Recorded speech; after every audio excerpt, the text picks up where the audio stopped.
അമേഠി ഇത്തവണ തിരിച്ചുപിടിക്കുമെന്ന കോൺഗ്രസ് സ്ഥാനാർത്ഥി കെ.എൽ. ശർമ്മ മണ്ഡലം ഒരു മാറ്റം ആഗ്രഹിക്കുന്നതായും കെ.എൽ. ശർമ്മ ജനം ടിവിയോട് പ്രതികരിച്ചു.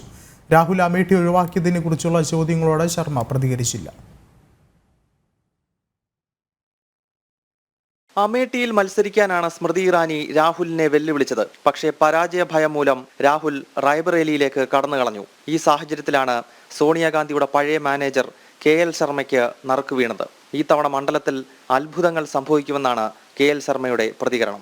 The thing is that people are ready for the change because we are spent 40 years in this area.